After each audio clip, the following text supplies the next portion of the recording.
to Miami Village Church. I'm Lillian. I'm Carlos. And this is our precious little daughter, Emma. And so last December, you guys invited me to your church, and I was able to share a little bit of what God is doing here in El Salvador.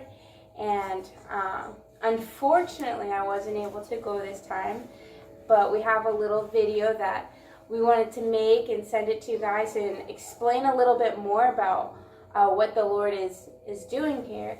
But first, I would like to just explain a little bit about our ministries and what that looks like.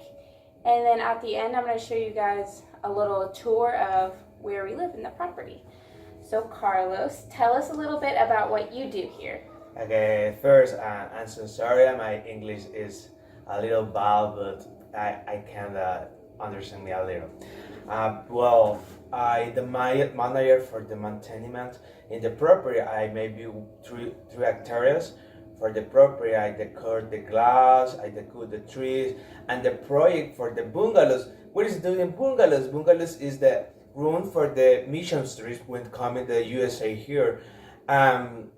Attending sometime 2 or 3 mission trips in this property. I live in this property. I drive the bus for the kids. What are you doing this? At the Central Church, I have the one ministry. His name is Campos Blancos. When the kids bring at the church, I drive the bus for the bring the kids for this receive the sermon, the service, the kids. I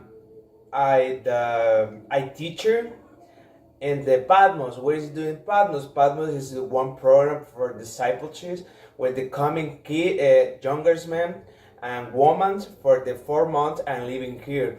I'm responsible for this ministry with the team. With the team and the staff. I help with the teaching. I help with the work project, whatever you're doing in need.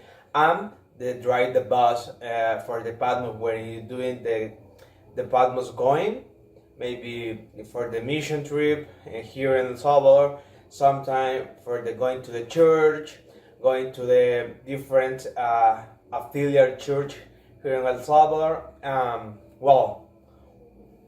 Only this. Okay. So here in the property, this is where we host Patmos. And if you don't know what Patmos is, if you're not familiar with it, it's a school of discipleship that lasts 4 months out of the year. And we have young men and women from all over Latin America, because now the program's translated into Spanish. And there's also a program in California that's in English.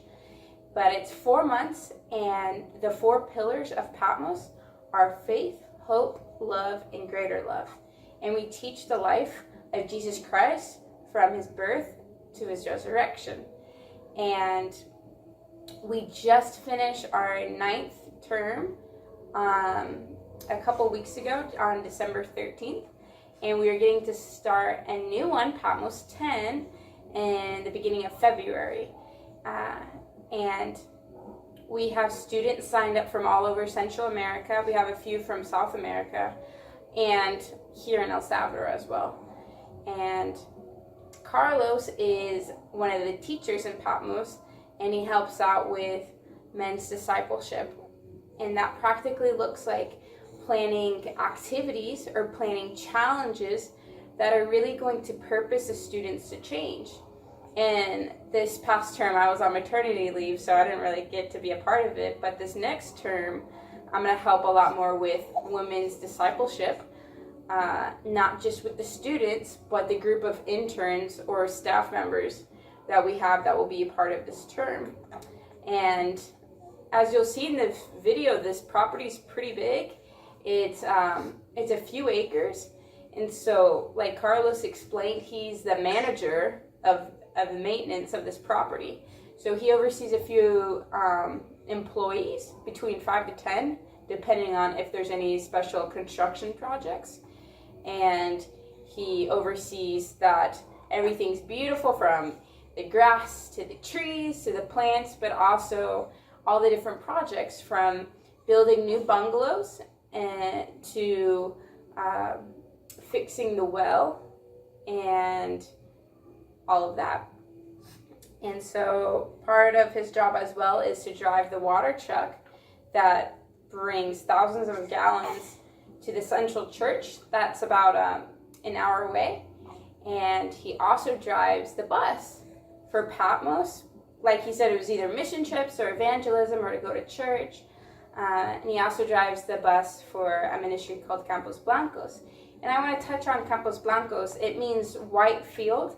And it comes from the verse where Jesus looks out and he says, the fields are white for harvest, as in they're ready. And so the heart of Campos Blancos is to bring the church to the community, is specifically the kids. And so every Sunday there are 10 different groups that go out and bring bring Sunday school to kids that are from low-income families. They bring it to the ghettos. And then during our midweek service on Wednesday or Thursday night, he drives a bus all the way to those communities. He picks up those kids and he brings them to church, so that way they're receiving church twice a week. So we go to them on Sundays and then they come to us on Wednesdays. And so that's just an awesome opportunity to be able to be a part of that ministry. And with that ministry, they just started. It's called CDI, which stands for Club de Discipulado Infantil, which means children's discipleship club. And so they meet after school during the week, and they just learn more about Jesus. And it's a safe environment where the kids can get excited. Because if you want to change the next generation, especially in a culture that is so violent, that is so many gangs, you need to start with the children, because that's when they get converted to gangs. And so it's just really sweet to be able to be a part of a ministry like that helps support them. And in this upcoming school year, which begins in January, we're able to receive scholarships for some of these students so that they could study at the church's school.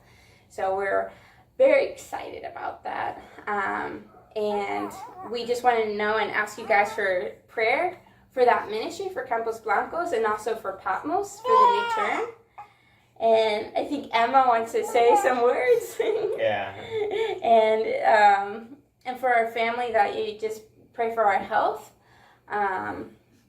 It's just been, it's been a rough, postpartum healing process, but God's been so good and he's been so faithful and how he's protected us. So we just want to thank you guys. Do you want to say anything? Yeah, thank you for all, guys. Yeah, See you. Thanks for supporting us this past year, and hopefully I can come and visit you guys in June. Yes. And you'll meet little Emma. She's so cute. So we love you guys. We're praying for your church. Goodbye. And we hope you have a happy new year.